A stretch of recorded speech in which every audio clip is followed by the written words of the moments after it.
आयुष्याच्या रंगपटावर होतो हिंदोळ्यासारखा माझ्या मीपणाच्या धुक्यात हरवल्या भूमिका भूमिका भूमिका भूमिका भूमिका नियतीच्या ह्या खेळामधला मी असे पोरका अनंतरंगी करीत होतो तरीही मी भूमिका भूमिका भूमिका भूमिका भूमिका.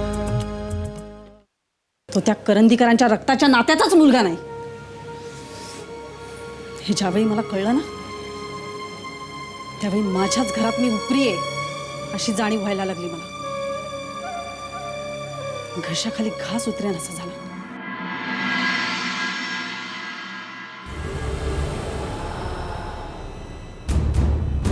पटू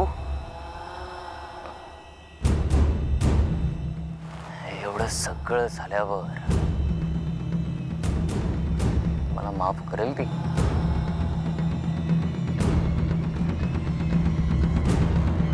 शक्य नाही, शक्य नाही.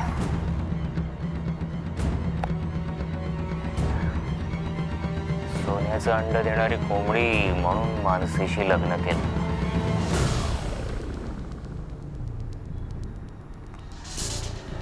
सोन्याची अंडी तर मिळालीच नाहीत, कोंबडी सुद्धा आत्मा निसटली. कोंबडी पण निसटली. एवढी ऍक्टिंग करावी लागली होती कोंबडी मिळवायला.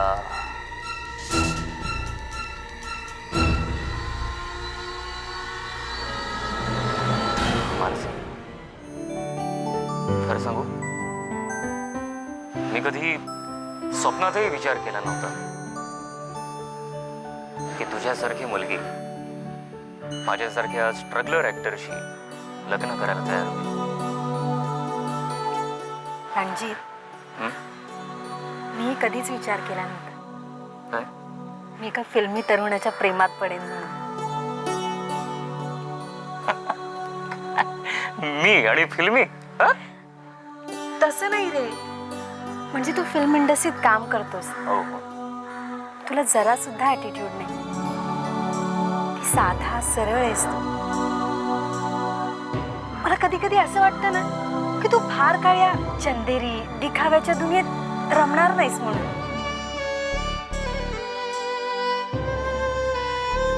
ऍक्टिंग माझी पॅशन आहे मानसी. मी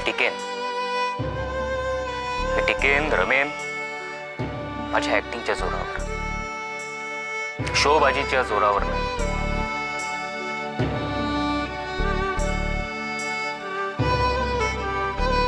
सपोर्ट करशील ना मला?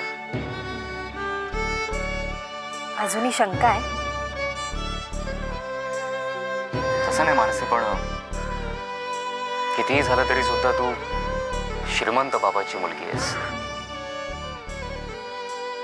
आणि मी हा असा. अगं, तू पळून जाऊन माझ्याशी लग्न करायला तयार आहेस,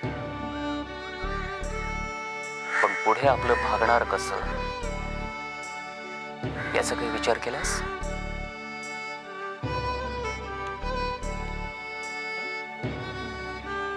मी नोकरी करायची ठरवली, पण तू तुझं स्ट्रगल चालू ठेव. एक दिवस मोठा ऍक्टर बनून दाखव मला.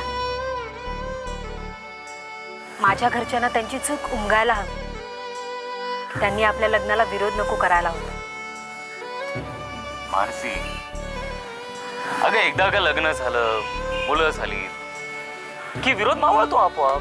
हं.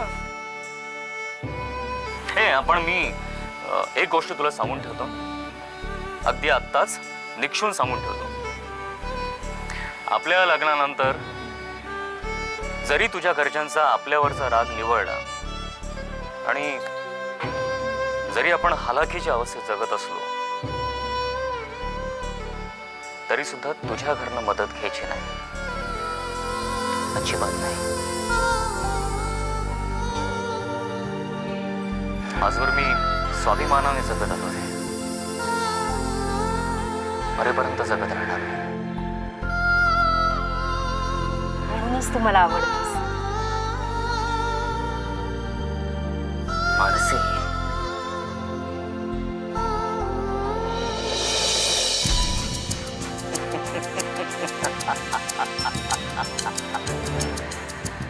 मानसी, मानसी मानसी, साथीचा ऍक्टर आहे मी. माझ्या अभिनयाच्या जोरावर मी तुला पुन्हा माझ्या प्रेमात पडायला भाग पाडेन.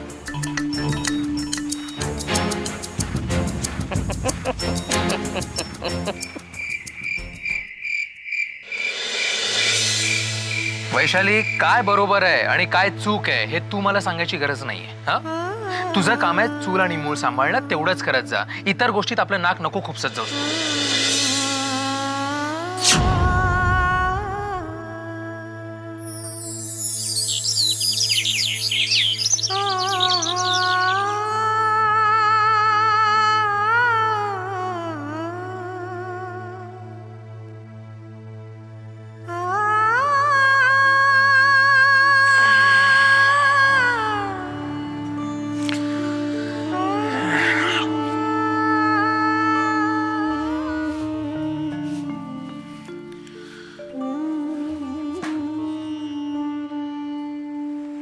वैशाली, वैशाली, वैशाली, हे काय खाली का झोपलीस?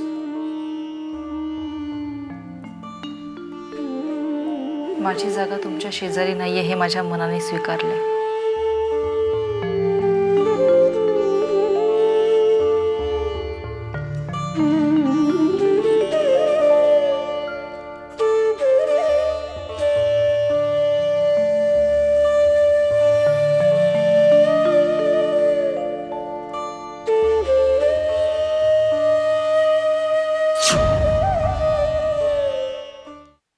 भूमिका भूमिका. Good morning. Good morning. घ्या चहा. चल. सांडेल रे.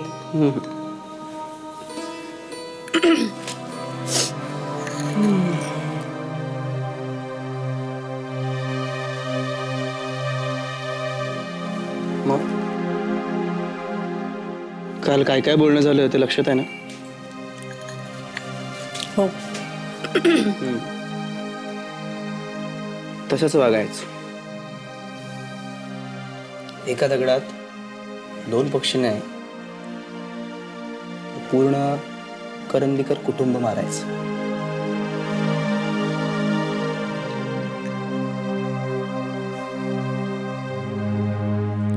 विश्वास, तुला एक गोष्ट विचारायची राहून गेली.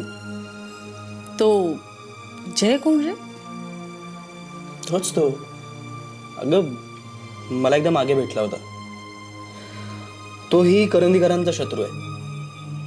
शत्रूचा शत्रू तो आपला मित्र, म्हणून आमची मैत्री झाली. मी तुला मागे बोललो होतो ना एकदा. हो, पण त्याविषयी आपलं काही सविस्तर बोलणं झालं नव्हतं ना? तुला एक सांगू, हा माणूस जय फारसा काही बरोबर नाही वाटलं मला. म्हणजे शत्रूचा शत्रू असं भासवून तो आपल्याला डबल क्रॉस करून स्वतःचा हेतू साध्य करू शकेल असं वाटलं. तू जरा सावध राहा त्याच्यापासून. मी नेहमीच सावध असतो, पण तू मात्र चूक करून बसलीस. कोणती? तू माझी बहीण आहेस हे त्याला सांगायला नको होतोस तू. आपण आपली ओळख इथे कोणालाच का कळू दिली नाही माहिती आहे ना तुला? ॲक्च्युली त्याच्याशी बोलल्यानंतर माझ्या ते लक्षात आलं. उगीच नको ते सांगून बसले मी त्याला. ठीक आहे, नो प्रॉब्लेम. तो माणूस हुशार आहे, नो डाऊट, पण माझ्या इतका हुशार नाही. तो माझा माग काढत माझ्या घरापर्यंत येऊ शकतो, तर मीही त्याचा माझ्याशी मैत्री करण्याचा काय हेतू आहे हे नक्कीच शोधून काढू शकतो. त्याच्याच गोटात शिरून त्याच्या डोक्यात काय शिस्त आहे हे नक्कीच ओळखू शकतो. हां, फक्त तू जरा सावध राहा. आता जिथे तू राहतेस तिथे तुझ्या मागे मागे कोणी पोचता कामा नये. जे काही बोलायचंय ते फोनवर, आपल्या प्रायव्हेट नंबरवर. ओके.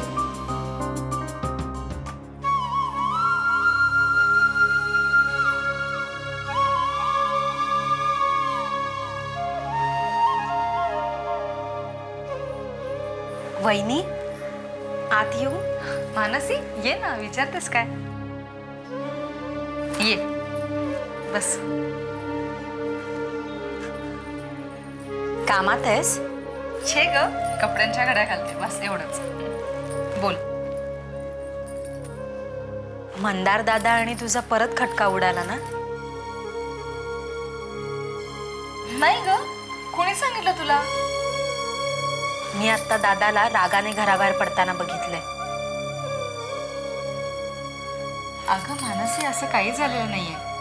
उगाच काहीतरी तर्क काढत बसतेस तू. काही नाही झालंय असं. ते सगळं जाऊ दे, मला सांग तुझं काय चाललंय? काही नाही, घरात बसून कंटाळले. नोकरी करायचा विचार करते, पण बाबा म्हणाले ऑफिस जॉईन कर. काय सांगतेस? तुला खरं सांगू, घरात बसून तोच विचार करण्यापेक्षा कामात बिझी असणं केव्हाही चांगलंच. वहिनी, एक विचारू? विचार ना. तू का नाही नोकरी करत? नोकरी? मी? म्हणजे मी बघितलंय तुला, तूही घरात बसून कंटाळतेस. हो ग, पण जर मी नोकरी केली तर घरातली कामं कोण करणार? आत्यांवरती खूप भार पडेल ग. त्यांना नाही झेपणार ते, आणि बरं नाही दिसत ते. अगं, पण मला एक कळत नाहीये, आपल्याकडे काय कमी आहे पण घरात नोकर का नाही ठेवत? तू हे विचारतेस मानसी? तुला माहितीये ना आत्यांचं किती सोवळं असतं. असं कुठे त्या शिवाशिव करून देत नाहीत अजिबात. त्याच म्हणतात घरात नोकर चाकर अजिबात नको बाबा. ते बाहेर 2 चौकीदार ठेवलेत तेच खूप आहे. ते खरंय, पण काय? मला असं वाटतं की तू तुझं मन कुठेतरी रमवायला हवं. तुला त्याची गरज आहे. नाही ग, माझ्या सगळ्या गरजा भागतायत. सगळ्या गरजा भागल्या ना की चेहऱ्यावर एक वेगळंच समाधान असतं वहिनी. काय म्हणायचंय तुला? स्पष्ट सांगायची गरज आहे का? फिरून फिरून परत तू त्याच विषयावर येतेस ना? मानसी, कसं सांगू तुला, कसं पटवून देऊ? माझ्यात आणि ह्यांच्यात तसं काही नाहीये ग. सगळं व्यवस्थित चाललंय, अजिबात वाद होत नाहीत आमच्यामध्ये. तू नको असा विचार करूस प्लीज. ठीक आहे, सॉरी. It's okay. मग ऑफिस कधीपासून जॉईन करणार आहेस? श्रीकांत दादा म्हणेल तसं. श्रीकांत भाऊजींच्या म्हणण्यानुसार चाललीस ना तर आयुष्यात तुझं भलंच होईल.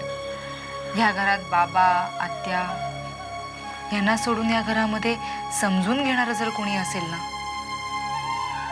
ते म्हणजे श्रीकांत भाऊजी.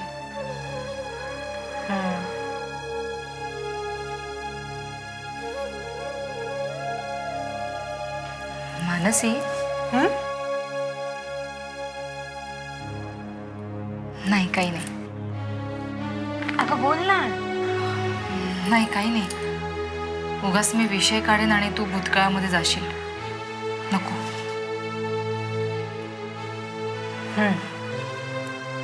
समजलं. मी आंघोळीला गेलेले तेव्हा तू माझ्या रूम मध्ये आली होतीस ना. तू ॲबॉर्शन पिल्स बघितल्यास ना. हो.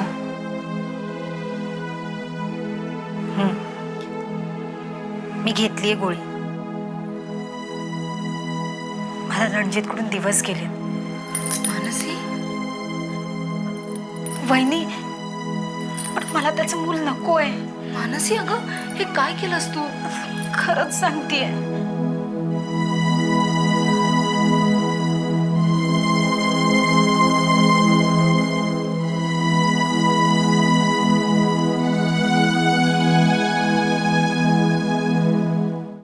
भूमिका भूमिका. विश्वास, विनीता कुठे आहे? कुठे आहे विनीता? कधी येणार आहे ती? येईल.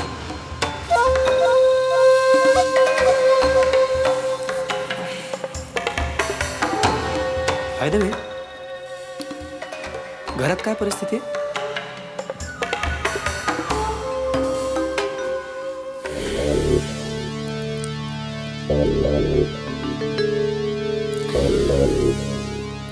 विनीताचं भूत खरं नाही अशी घरातली सगळ्यांचीच जवळपास खात्री पटली आहे.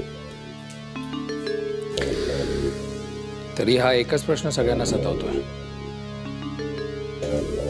ही विनीता आहे तरी कोण?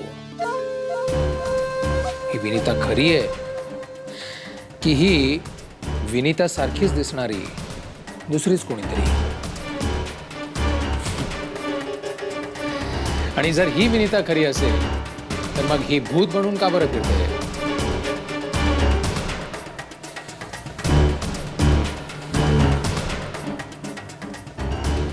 तू काय स्टँड घेतलंस? मी तटस्थ आहे. फार पुढे पुढे गेलं तरी प्रॉब्लेम आणि मागे राहिलो तरी प्रॉब्लेम. बिकट अवस्था आहे.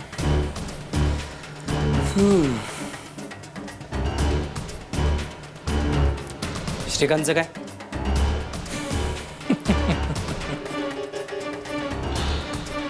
श्रीकांत सॉलिड भडकलं. हे सगळं कोणी केलं हे मी शोधून काढल्याशिवाय शांत बसणार नाही, गप्प बसणार नाही. अशा वल्गना करतो. आणि काय? विश्वास, विनीता श्रीकांतला अचानक सोडून गेली. खूप शोधाशोध करून सुद्धा तिचा ठाव ठिकाणा काही लागला नाही. आणि म्हणून घरातले सगळेच श्रीकांतनी दुसरं लग्न करावं म्हणून त्याच्या पाठीमागे लागले होते.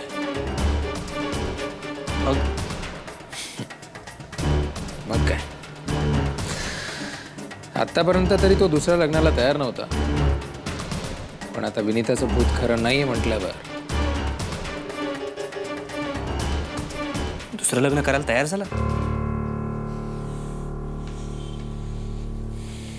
ऑलमोस्ट.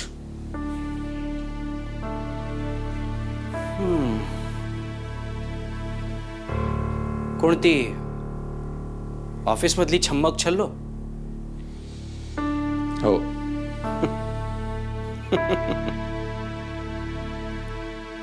नाही होऊ देणार मी. पहिली बायको जिवंत असताना श्रीकांत दुसरी बायको करू शकत नाही. कोर्टात जाऊ आम्ही. खडी पोडायला पाठवी ना मी त्याला.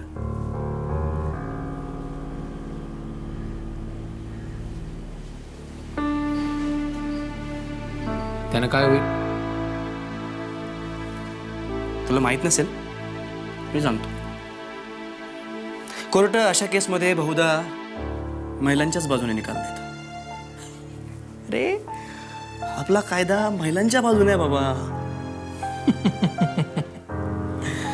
महिला मंडळ. महिला मंडळ. विश्वास माझ्या मित्रा, जरा विचार करून बोलत जा. ज्या बाईने जिवंतपणी मेल्याचं नाटक केलं, जी बाई भूत बनवून आपल्या नवऱ्याला त्रास देऊ शकते, त्याला घाबरवण्याचा प्रयत्न करू शकते, जिचा सख्खा भाऊ आपल्या भाऊजीवर त्यांच्या बायकोचा खुनाचा आरोप करून त्यांना टॉर्चर करू शकतो, अशा बाईच्या बाजूनं जगातलं कुठलंही कोर्ट कधीही निकाल देणं शक्य नाही. विश्वास माझ्या मित्रा.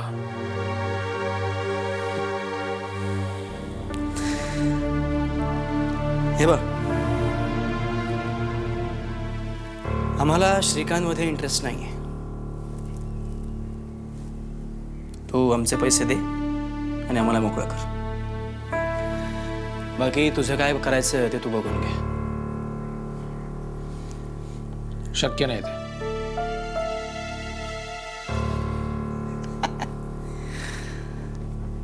शक्य आहे मंदार.